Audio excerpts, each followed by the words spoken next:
വൻ രാസലഹരി വേട്ട. Tourist bus യാത്രക്കാരിൽ നിന്ന് 123 ഗ്രാം MDMA പിടികൂടി.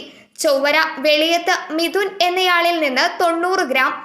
ആലപ്പുഴ പൂന്തോപ്പ് വള്ളിയാട് വീട്ടിൽ ആൽവിൻ ഫ്രാൻസിസ് എന്നയാളിൽ നിന്ന് 33 ഗ്രാം എന്നിങ്ങനെയാണ് MDMA പിടികൂടിയത്. ജില്ലാ പോലീസ് മേധാവി ഡോക്ടർ വൈഭവ് സക്സേനയ്ക്ക് ലഭിച്ച രഹസ്യ വിവരത്തിന്റെ അടിസ്ഥാനത്തിലായിരുന്നു പരിശോധന. ബംഗളൂരുവിൽ നിന്ന് എറണാകുളത്തേക്കുള്ള 2 ടൂറിസ്റ്റ് ബസ്സുകളിലായാണ് ഇവർ യാത്ര ചെയ്തിരുന്നത്. ആൽവിന്റെ ഷൂസിനുള്ളിലായിരുന്നു മയക്കുമരുന്ന്. ദേശീയപാതയിൽ അങ്കമാലിയിൽ വാഹനം തടഞ്ഞു നിർത്തി പരിശോധിച്ചപ്പോഴാണ് ആൽവിൻ രാസലഹരിയുമായി പിടിയിലായത്. മിഥുൻ ഷോൾഡർ ബാഗിലാണ് രാസലഹരി സൂക്ഷിച്ചിരുന്നത്. ദേശീയപാതയിൽ അത്താണിയിൽ വാഹനം തടഞ്ഞു നിർത്തി പരിശോധിച്ചപ്പോഴാണ് മിഥുൻ പിടിയിലായത്. സ്ഥിരമായി മയക്കുമരുന്ന് കടത്തുന്നവരാണ് ഇവരെന്ന് പോലീസിന് വിവരം ലഭിച്ചു. ഇതിന്റെ അടിസ്ഥാനത്തിൽ പരിശോധന വ്യാപിപ്പിച്ചിരിക്കുകയാണ്. പിടികൂടിയ MDMAക്ക് ലക്ഷങ്ങൾ വില വരും.